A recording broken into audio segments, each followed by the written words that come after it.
Hello everyone. Okay, today I'm going to talk about a very interesting topic. Whenever we develop any of the application, we usually talk about performance, like the load time of my page or how my application is performing if there are multiple user accessing the application. And whenever we talk about performance, we usually talk about caching mechanism. So there are multiple type of caching mechanism available. AEM also comes with the dispatcher caching. There are multiple caching options, for example, Memcache, and Redis. In this video, I'm just going to talk about Redis, which is obviously better than Memcached, but yeah, there are pros and cons for these two options. Redis is an open source and it's an in-memory data structure store. And it supports basically different data structures other than string. We can store objects, lists, sets, etc. And then we have a Java API available called JDIS. So in this demo, I'm going to talk about JDIS only. I will use JDIS APIs and then we'll create OSGI configuration and services. Type is key value pair. And then we are going to talk about how to install Redis on Windows. And then OSGI service implementation using JDIS. First, I will start with how can we install Redis on our Windows system. So there is one Git project available. I will just provide this link in the description. We have to go here, release page.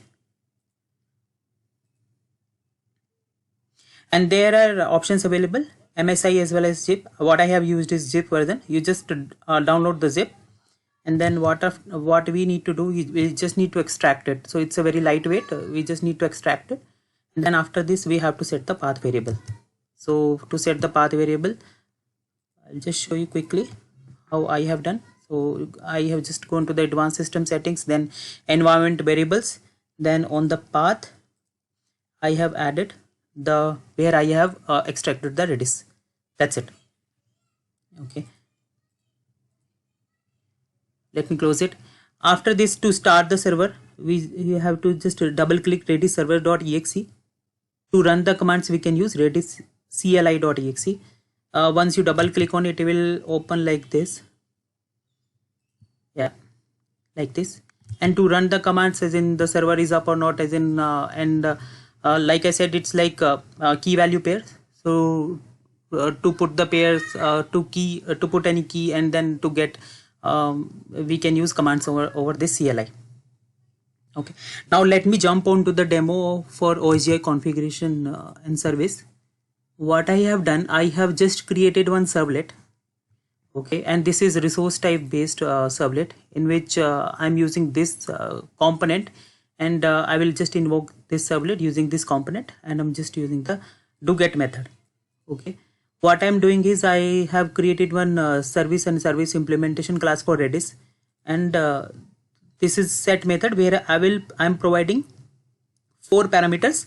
One is the prefix. Prefix is basically like any of the property, right? I will just include prefix to it. So prefix is good because it's index based. Redis is index based, so it's always good to have a unique prefix so that it will be easier for to have it. Means the performance will be better. And then the key, and then the value, and this is TTL. TTL is nothing but time to live, as in for how much duration this key should be there, and then after that it should be deleted. Okay, let me go to this service. So in my OSGI service, what I'm doing is inside, okay, this I have already discussed, as in how can we create new OSGI service using new annotation. In my previous videos, you guys can see it. I have just created a configuration class, and in my configuration class, I have provided different attributes.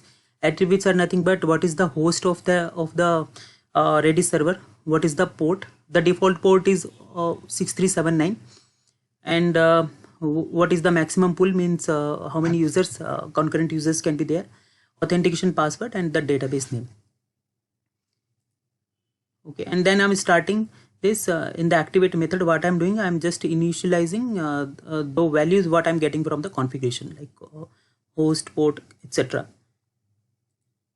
Okay, and here comes the JD's API.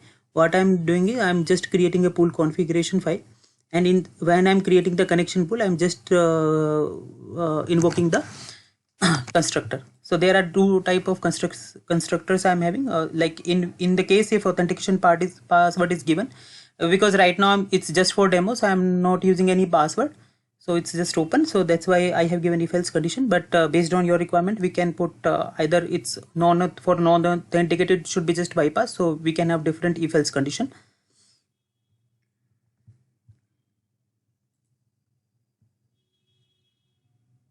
Yeah, and this is just JD's API I'm using. I'll just show you what Maven configuration I have used.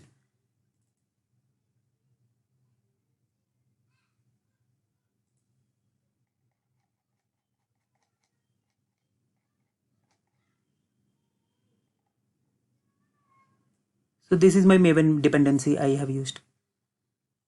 Okay. Internally, this dependency also requires this Apache Commons one, so I have included this as well. So these two dependencies I have included in my Poma XML file. Okay, let me just go to the. Okay, after all this configuration, and I have this connection pool available, right? I have this get connection method as well. What I'm doing is I'm just setting the value in my servlet.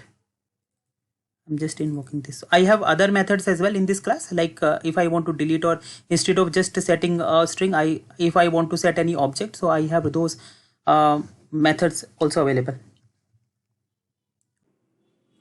So let me change the key, my key and value to my value, and I'm going to add 2 more lines. So this is string type I have set. Another is the user profile type, which is nothing but I have two properties here, name and role, and I'm just setting those two properties and then setting the object.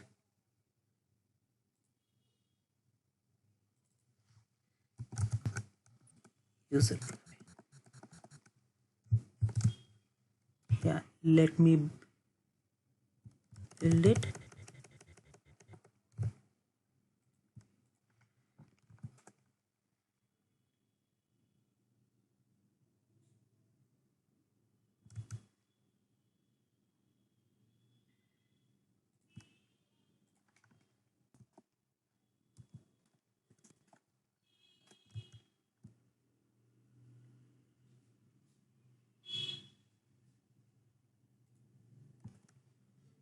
Yeah, let me install the bundle.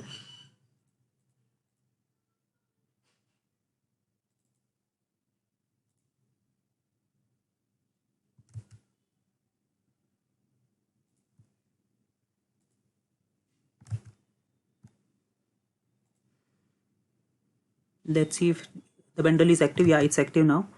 And just to show you as in how it is going, let me start the debugger.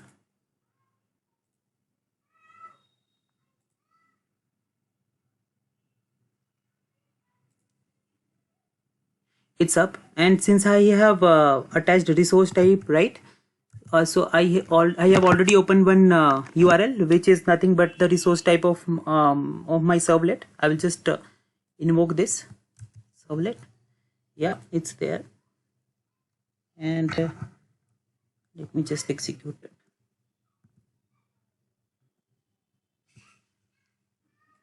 It looks good. Let me just finish it.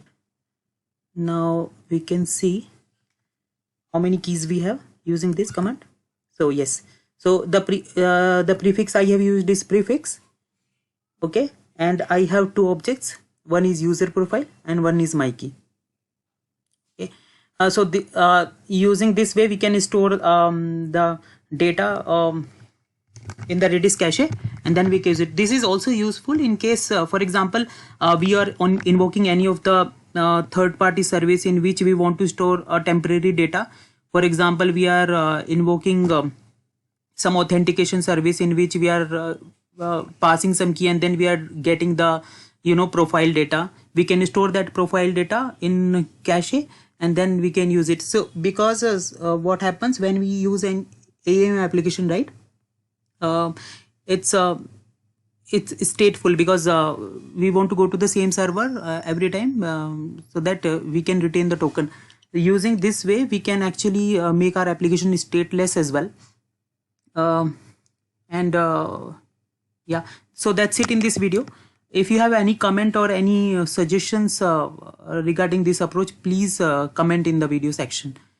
Yeah, thank you so much.